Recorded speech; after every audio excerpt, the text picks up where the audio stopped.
If your child loses it over a piece of food on the floor, can't handle cold, or covers their ears at sounds that doesn't bother anyone else, but also can't stop moving, climbing, and crashing into things, that is a sensory system doing exactly what it's wired to do.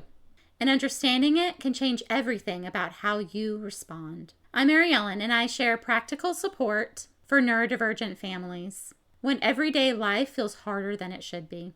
This is part of my Parenting Neurodivergent Kids series with foundational concepts that help the harder days make more sense. Today we're going to talk about sensory needs, what they actually are, why they drive so much of their behavior, and how the same child can be both overwhelmed by sensation and also desperately craving it, sometimes even in the same afternoon.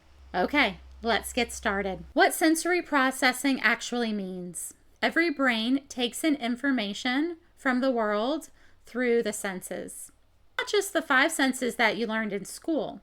The things like body position, movement, internal signals. The brain's job is to filter all that, decide what matters, and respond accordingly. In a lot of neurodivergent brains, that filter just works differently. Some input gets amplified way beyond what it should, and then other input barely registers. And sometimes both things are true for the same child. But this isn't a choice that they make. And it's not drama. It's just the nervous system doing what it does. So let's talk about what sensory avoidance looks like in real life. Sensory avoidance is when the nervous system is overwhelmed by a specific input and the body tries to get away from it. In my house, this looks like a lot of different things. One of mine cannot handle slimy or sticky textures. If he throws food on the floor and I ask him to clean it up, I can watch the struggle happen in real time. Tense shoulders, he starts pacing, and his face just genuinely looks uncomfortable. Getting anywhere near that sticky object on the floor is really hard. We found that offering a napkin as a buffer was a good compromise. He could manage it that way, but direct contact was just way too much. And do you know what? I'll be honest. I wear kitchen gloves anytime I'm touching something slimy in my kitchen. So I get it. Temperature is another one. My kids often run cold and they're very stressed out about it. Blankets are everywhere. Being cold is not just uncomfortable for them, it's genuinely dysregulating. Sound is big too. One of mine wears headphones when noise gets too much for him. This can be during school and sometimes at church as well because the music can be quite loud. And for some of my other kids, if one kid is already dysregulated and screaming, the others start crying and screaming too because that noise is overwhelming. So then what does sensory seeking look like? Here's where some parents sometimes get confused because the same kid who avoids certain sensations are often desperately seeking others. Sensory seeking is when the nervous system needs more input than it's getting, and the body goes looking for it. In my house, this looks like almost constant movement. We have a trampoline and that gets used a lot. The boys wrestle and sword fight, almost constantly it seems.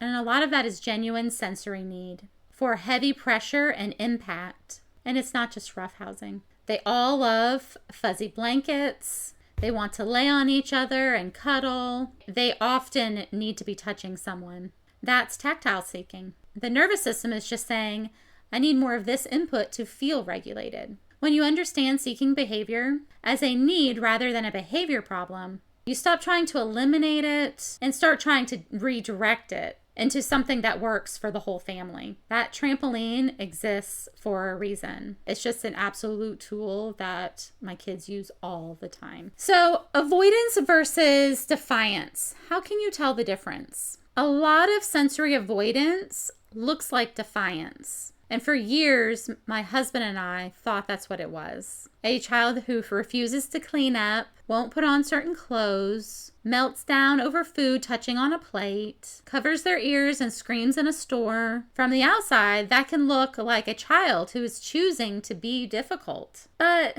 if you watch closely, their body really does tell a different story. Tense shoulders, pacing, and a face that looks genuinely distressed and not really manipulative.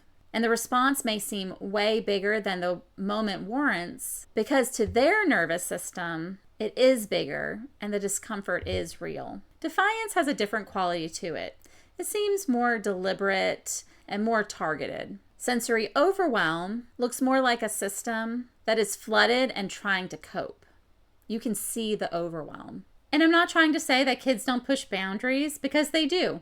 But when the same trigger produces the same physical response consistently, that's more sensory. And it needs a different response than correction. So what this means for how you respond. Once you can identify sensory needs, both avoidance and seeking behaviors, you can start building around them instead of fighting them. For avoidance, that means reducing exposure where you can, offering buffers or tools like the napkin or headphones, and not forcing kids through sensory experiences as a matter of principle. Forcing them through it doesn't build tolerance like a lot of people think it will, and it usually just builds dread. For seeking, it means building in legitimate sensory input before it becomes a problem. Trampoline time before school, doing a few laps around the house, wrestling before a situation that requires sitting still, heavy work, movement breaks, something to squeeze or to wrap up tight. And the goal isn't to eliminate the sensory needs. It's to meet them in ways that are going to work for your family. One more thing I would like to add before I wrap up is that you may have sensory needs too. A lot of parents of neurodivergent kids realize at some point that they have sensory sensitivities too. The kitchen gloves I mentioned, that's me. I know my own texture limits, and I work around them without thinking much about it anymore. And if you're noticing yourself in some of this, that's worth paying attention to. Understanding your own sensory needs makes you a better support for your kids because it helps you be more empathetic and helps you identify your own triggers. And it's also just very useful information to have for yourself. I'm Mary Ellen. Thanks for being here. If this made you feel a little less alone, subscribing is a simple way to stay connected to support like this. The full Parenting Neurodivergent Kids series link is in the description below if you would like to go back to the beginning. Next up in the series, we're going to talk about supports that actually help. Routine, visuals, timers, and body-based tools. I'll see you there.